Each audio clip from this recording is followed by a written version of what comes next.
Have you ever thought about bullying the enemies by rubbing salt on their wound and adding more directives to make the content harder because they can't even kill you in the first place? Then you're watching the right video. Like, I'm talking about clearing retaliation without have to worry about going down. Also free roaming the open world, again, without have to worry about going down. And maybe clearing your first ever legendary mission, again, without have to worry about going down. If you're interested, let me show you the build.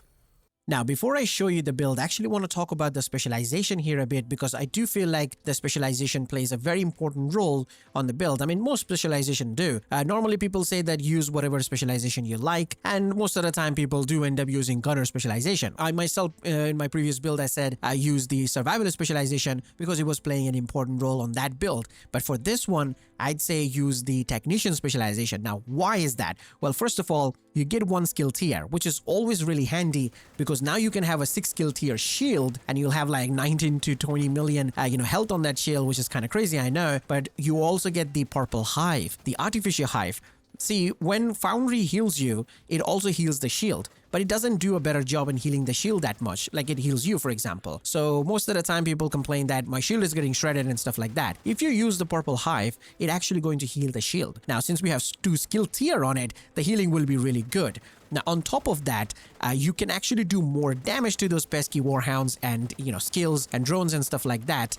Which is, again, really useful if you're playing like legendary missions, for example. So you end up doing more damage. I believe it's 12% more damage, if I'm not mistaken. So yeah, you actually do more damage when you're hitting the warhounds. Now, since you're doing more damage to the warhounds, if you take them down, especially the sniper warhound, what happens? It EMPs the entire room, and there goes your shield, right? You can actually prevent that. If you drop the hive on the ground and stay next to it, your shield will be immune from the EMP, because that's another one of the perks that the specialization gives you. I mean, the technician specialization. So if you stand next to your skill, you're actually going to be immune from the EMP. So I always deploy my hive there, which is, again, really handy. Plus, you also get an EMP grenade, so that is very useful. I do use the EMP grenade a lot. So again, this specialization is very helpful for this particular build.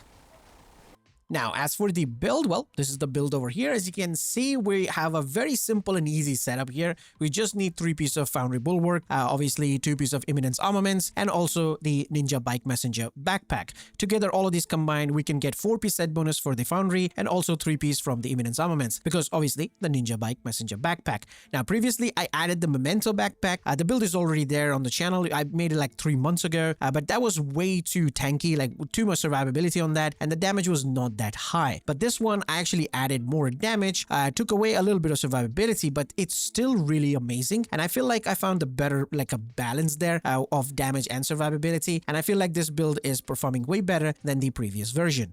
Now, as for the gears, obviously we're using Foundry Bulwark here, 4-piece. I mean, technically 3-piece, Ninja is making it 4-piece. If you're a new player, if you don't know what Foundry Bulwark does, let me give you a little brief here. 2-piece gives us 10% total armor. More armor is more regen, so that's really good. 3-piece gives us 1% of armor regen and 50% of extra shield health.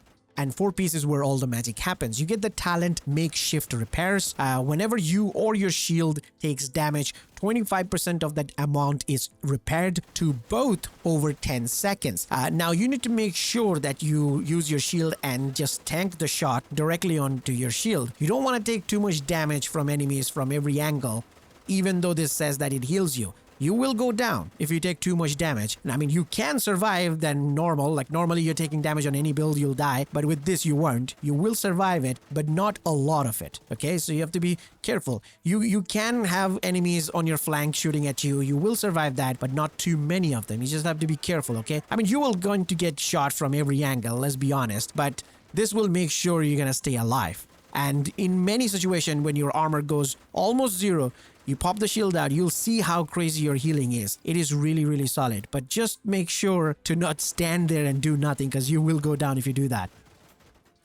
Now, as for the attributes on the mask here, I have armor, crit damage, and crit chance. If you want, you can use protection from elites. Then for the gloves, I have armor and crit damage. For the knee pads, I have armor and crit damage. So that's the 3-piece of Foundry Bulwark. Again, Ninja is making it 4-piece. So we're just going to talk about Ninja here. Again, if you're a new player, if you don't know what Ninja does, well, basically Ninja makes a brand set or a gear set into an extra set piece bonus, basically. So that's why we're using 3-piece of Foundry and it's becoming 4-piece. And we're using 3-piece of Imminence armaments. I mean, sorry, 2-piece and it's becoming 3-piece. So that's basically what it does. So I have crit crit damage mod here, you can see. Now, as for the brand set, obviously I'm using 2 pieces of, Imminence armaments, which obviously becoming 3 pieces because of Ninja Bike Messenger Backpack. We do get 5% of weapon damage and 60% of pistol damage, basically 65% of pistol damage in a way. We do have weapon damage, crit chance, crit damage, and crit chance mod, which you can change to progression from elites as well if you want to, and obliterate talent. It's easy to activate. We have plenty of crits on the build, and we have a fully automatic pistol, so not a problem to activate that. And for the holster, again, another piece for the Imminence armaments, weapon damage, crit chance, and crit damage. Now, as for the weapon, obviously, I'm using the Tempest exotic pistol. If you're a new player, you probably don't have this because this drops from the Manhunt mission, especially from the Master difficulty. If you clear that, you'll get it as a guaranteed drop. But if you play on lower difficulty, you will still have a chance to get this. I mean, you technically have to do a lower difficulty to unlock the Master first. So if you end up getting over there, then I guess, pretty lucky there, which is nice. Now, the reason why I use it, because obviously it's fully automatic and we just beam with this. Like, there is no recoil on it. It's really well made and feels really nice to use it as well. Now, obviously the talent is kind of useless because we're trying to prevent our shields from going down. But if it does go down, you will get 25% of amplified damage for 20 seconds, which is nice. Now, if you're a new player, you don't have the Tempest, what else then? Well, use the Card 45. The Card 45 is an amazing pistol. It is not going to be fully automatic, so you have to kind of click, click, click like that. However, you'll do some seriously high damage. That's because, the total damage is higher because it's a slow fire rate weapon. So you will end up doing a lot of damage. I have killer talent on it, and I do 1.4 million crits on the body with this pistol. So yeah, again, pretty good pistol there. Now, you can also use something like Liberty, but I don't like it because it moves too much left, right, The recoil is really bad. However, the pistol itself is really good. You get even more damage, like you can stack up more damage, and also you can heal your shield with this, which is really nice. You can also use something like the Regulus if you have it, but honestly, I wouldn't recommend it. It's more like a premium option. Not many people have it, plus very less magazine size, and you have to kind of hunt the heads with this pistol, to get those crazy head explosions and stuff like that. You can also use Quick Step, Quick Step is really fun to use as well. You do have to click with this as well. However, you will move faster because of the 20% movement speed, but you won't get any extra damage from it though. So these are the pistols I will recommend. If you're a new player, just go with the, Card 45. If you have the Tempest, then obviously use that because that's the main choice of this build. Now, if I show you my stats over here, you can see my crit chance. Actually, this is the crit chance for the Lexington. Let me just swap it to the Tempest here. So we have 49% crit chance. I do prefer 50%, but it's fine. We do have crit damage here as well. And as for the defensive stats, we only have that 1% armor regen from Foundry Bulwark, which is obviously 1% of this armor. And we have nothing else, but we're still surviving because of the Talon makeshift repair. Again, I'm going to say this stats is not doing justice to how well the build is performing.